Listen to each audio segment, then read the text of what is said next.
नमस्कार, आदाब।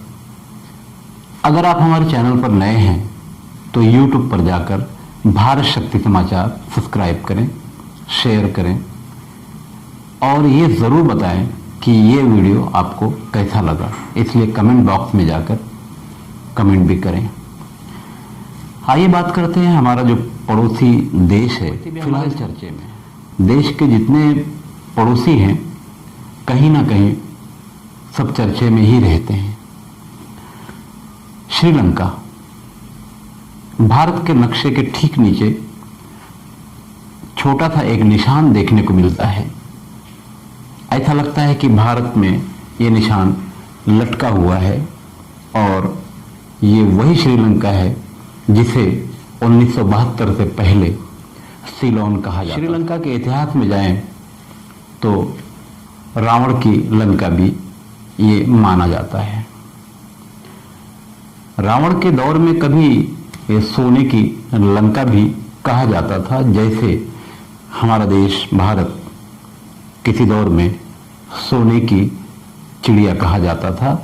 और अब कुछ बेईमान नेताओं के कारण हमारा देश बर्बाद भी हो रहा है, उस पर भी बात करेंगे। आइए श्रीलंका की तरफ चलते हैं। श्रीलंका में फिलहाल महंगाई कितनी है वो आप आगे देखेंगे। एक चाय का कप यानी चाय 100 रुपए की मिल रही है। फिलहाल श्रीलंका में हालात इतने ज़्यादा खराब हैं कि वहाँ इमरजेंसी लगी हुई है। हमारे देश में भी 1975 में इमरजेंसी इंदिरा गांधी ने लगाई थी। बहरहाल हम बात कर रहे थे श्रीलंका की। श्रीलंका से लगे हुए हमारे और भी कुछ देश हैं, बांग्लादेश, जहां बाढ़ आ जाती है इसलिए बर्बाद हो जाता है। पाकिस्तान आतंकवाद की भट्टी का एक बड़ा ठिकाना, जिसे पूरी दुनिया आतंकवाद के नाम से भी जानती है, वो पाकिस्तान। जैसा हम बोएंगे वैसा ही काटेंगे, चाहे हमारा देश हो चाहे पड़ोसी देश हो। नेपाल की भी बात करेंगे तो रोजगार नहीं है, इसलिए 1-2 लाख नहीं कई लाख नेपाली हमारे देश यानी भारत में आकर रोजगार करते हैं और यहां रहते भी हैं। कोई दौर था जब वहां बादशाहत थी और अब वहां लोकतंत्र है। फिलहाल श्रीलंका की जो हालत है, 4119 रुपए का एलपीजी का जो गैस होता है, जो हमारे यहाँ भारत में फिलहाल 1150 से 1200 रुपए में मिल जाता है। हमारे देश में आज भी चाय 5 रुपए में मिलती है, 10 रुपए में मिल जाती है, 20 रुपए में भी मिल जाती है, मगर श्रीलंका में फिलहाल 100 रुपए में मिलती है। आगे आप देखेंगे फिलहाल श्रीलंका की जो हालत है उसमें कौन सी चीज कितने की मिलती है। मगर हमारे परेशान हाल पड़ोसी देश परेशान क्यों हुए। पाकिस्तान भी वर्ल्ड बैंक से या आईएमएफ की जो गाइडलाइन है उसके तहत कर्ज पे कर्ज लेता जा रहा है। हालात खराब हैं, महंगाई चरम सीमा पर है। बांग्लादेश की वही हाल है। श्रीलंका हमारे सामने है जो तकरीबन दिवालिया हो चुका है। छोटा सा एक देश दिवालिया हो गया तो बड़े देश को दिवालिया होने में कितनी देर लगेगी। अमेरिका दुनिया के सामने मौजूद है। अफगानिस्तान से रात के अंधेरे में अमेरिका को भागना पड़ा। कहने का मतलब यह है कि हद से ज्यादा खर्च करना या हद से ज्यादा देश चाहे जो भी हो वहां की जनता को दबाना बेहतर नहीं होता। दुनिया के नक्शे में अगर देखेंगे तो जब जनता को ज्यादा दबाया गया तो जनता बगावत कर देती है, जैसा कि श्रीलंका में हुआ। और पाकिस्तान में अभी अभी इमरान खान की सरकार को गिराने का पूरा प्रयास भी किया गया। फिलहाल रूस और यूक्रेन की जो जंग है वो तो थमने का नाम नहीं ले रही है, मगर उसका जो असर है वो भारत पर भी है, यानी हमारे देश पर। श्रीलंका की जो कहानी है चाइना वहाँ तक पहुँचा हुआ है और हमारे यहाँ भारत की जो सीमा है श्रीलंका की लगती है, तो कहीं ना कहीं चाइना ने जो बंदरगाह वहाँ अपने हाथ में ली है वो हमारे लिए खतरा है। बहरहाल हमारे जितने भी पड़ोसी देश हैं, नहीं लगता मुझे कि किसी से भी हमारे ताल्लुकात अच्छे हैं। कुछ पड़ोसी हमारे देश ऐसे हैं जो हमारे ऊपर ही निर्भर हैं और हम खुद ही नारा आत्मनिर्भर होने का लगाते हैं। आइए थोड़ी सी बात कर लेते हैं हम अपने देश के नेताओं के बारे में। हमारे देश के नेता जब उन्हें ऐसा लगता है कि अब मार्केट अपनी खत्म हो जाएगी तो जनता के सामने कुछ न कुछ एक नया शगुफा छोड़ देते हैं। जैसा कि फिलहाल महाराष्ट्र में राज ठाकरे ने छोड़ दिया। बाला साहब ठाकरे परिवार से जुड़े राज ठाकरे खुद ये बाला साहब ठाकरे के पदचिन्हों पर चलने का प्रयास तो करते हैं, मगर हर बार नाकामी इनका नसीब बनती है, इनका मुकद्दर बनता है। कभी शरद पवार की तारीफ, कभी उद्धव ठाकरे जी की तारीफ, कभी नरेंद्र मोदी जी की तारीफ या कभी अमित शाह की तारीफ, कभी ईडी की तारीफ तो कभी सीबीआई की तारीफ। बहरहाल राज ठाकरे फिलहाल चर्चे में हैं। राज ठाकरे फिलहाल महाराष्ट्र में इसलिए चर्चे में हैं कि उन्होंने एक ऐलान किया कि महाराष्ट्र में जो मस्जिदें हैं उनके बाहर बड़ा बड़ा भोंगा लगाकर हनुमान चालीसा का पाठ पढ़ाया जाए। अब मुझे तो पता नहीं कि राज ठाकरे जी को हनुमान चालीसा याद है कि नहीं, उनके बेटे अमित ठाकरे को हनुमान चालीसा याद है कि नहीं। हमारे देश की यही बदनसीबी है। हमारे देश के नेता, उनके बच्चे अक्सर देश के बाहर पढ़ाई करते हैं, वहीं से बहुत कुछ सीखकर वापस देश में आते हैं और देश की गरीब जनता को सताने की पूरी पूरी कोशिश करते हैं। क्या ही अच्छा होता कि राज ठाकरे जी अपने बच्चे अमित ठाकरे को आगे करते कि बेटा जाओ कहीं मस्जिद के बाहर भोंगा लगाकर हनुमान चालीसा पढ़ो। हनुमान चालीसा, कुरान शरीफ, ये सब पढ़ना कोई बुरी बात थोड़ी है, ये तो धार्मिक बातें हैं, होना ही चाहिए।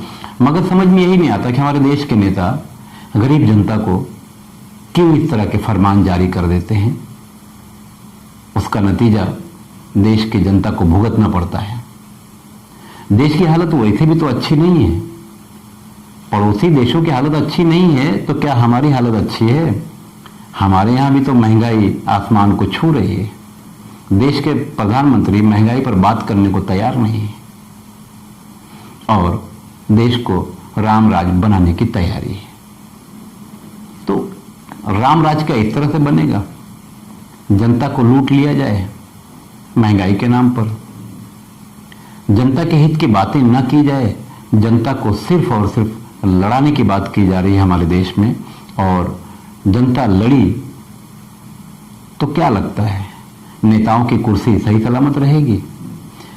जनता बहुत कुछ समझती है मगर अपने हालात में, गेहूं चावल में खुद इतना परेशान है कि नेताओं की तरफ देख नहीं पा रही है। मगर नेताओं को भी याद रखना चाहिए कि उनकी सत्ता कभी भी गिर सकती है, कुर्सी चाहे जैसी भी हो।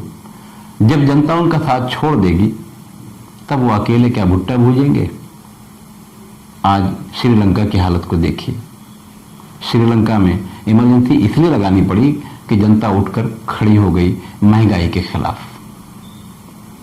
पाकिस्तान में हाहाकार मचा हुआ है। हमारे देश में गरीब जनता परेशान हाल है, महंगाई के मारे दबते चले जा रहे हैं लोग। मगर हमारे नेता एयर कंडीशन में बैठकर एक शाही फरमान जारी करते हैं, ये किया जाए वो किया जाए, और उसके बाद दूसरे नेताओं के बयान आना शुरू हो जाते हैं। राज ठाकरे के बयान पर जो दूसरे नेताओं की प्रतिक्रिया है आगे हम वो भी सुनाएंगे। मगर नेताओं की नेतागिरी में देश कहां पहुंच गया, क्या नेताओं ने सोचा? नेताओं के पास तो माल है, इसलिए उन्हें कुछ पता नहीं चलता, उन्हें कोई फर्क नहीं पड़ता। मगर उनके जो शाही फरमान हैं उसके कारण देश के जनता को बहुत फर्क पड़ता है।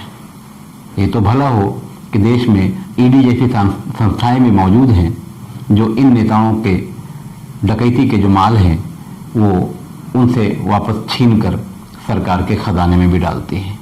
ये अच्छी बात है, वरना हमारे देश के नेता तो कंट्रोल के बाहर ही रहते हैं। बहरहाल जब जनता सलामत रहेगी तो आपकी कुर्सी सलामत रहेगी, और अगर जनता परेशान हाल रही तो आपको कुर्सी से उठाकर फेंकने में देर भी नहीं करेगी। अब आइए देखते हैं श्रीलंका में फिलहाल कौन सी चीज़ कितनी महंगी है, और उसके बाद राज ठाकरे की प्रतिक्रिया पर कितने नेताओं के बयान अलग अलग आए। मैं खान फखरे आलम।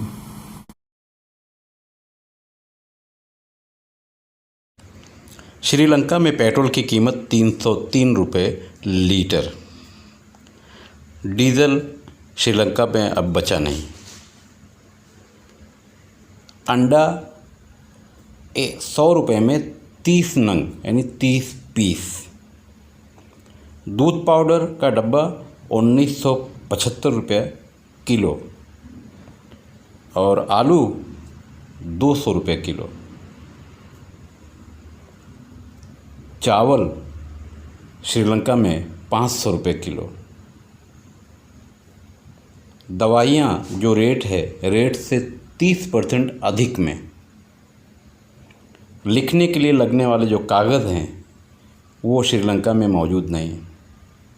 एलपीजी गैस 4119 रुपये का बाटला। एक चाय का कप 100 रुपये में। हरी मिर्ची 710 रुपये किलो। चीनी यानी शक्कर 290 रुपये किलो। दूध 2000 रुपये लीटर, और एक बोतल पानी 100 रुपये में। पहिले तर तुम्हाला एक सांगतो, राज ठाकरेंची अवस्था कशी आहे। एखादा व्यक्ती क्रिकेटमधनं रिटायर झाल्यावर तो काय करतो, तो कॉमेंट्री करतो। अर्थात तो बांधून घेऊन करतो, हे करतायत की नाही मला माहित नाही, पण ठीक आहे। आता ज्याची सुपारी आपण घेतली त्याची सुपारी वाजवावी तर लागेल, म्हणून ते वाजवतायत। तर देखिए ऐसा है कि राज ठाकरे जी थके हारे आदमी है, बेचारे परेशान है कि हमको राजनीति में कहीं जगह मिल जाए। गणपति है, नवरात्रि है, दशहरा है, दिवाली है, सब में नॉइज परेशान। आज तक आपकी आवाज कभी नहीं निकली, लेकिन आपको मस्जिदों का जो है लाउड स्पीकर बंद कराना है। मस्जिदों के लाउड स्पीकर का परमिशन है, गवर्नमेंट से लिया हुआ है। आप जो है, आपको मस्जिदों के लाउड स्पीकर से कोई लेना देना नहीं। आप सिर्फ राजनीति करके हिंदू मुस्लिम को बांटना चाहते हैं। आपको लगा कल जो कुछ राज ठाकरे जी ने भाषण में कहा, जैसे कि मुंब्रा में आप कोई भी मदरसे में जाइए तो आपको क्या हाथ में लगेगा पता चलेगा, पुलिस को सब मालूम है। मैं उनको बता देना चाहता हूं कि महाराष्ट्र की पुलिस इतनी नामर्द नहीं है कि मदरसे में कुछ रखा गया है और वो वहां घुसेगी थी।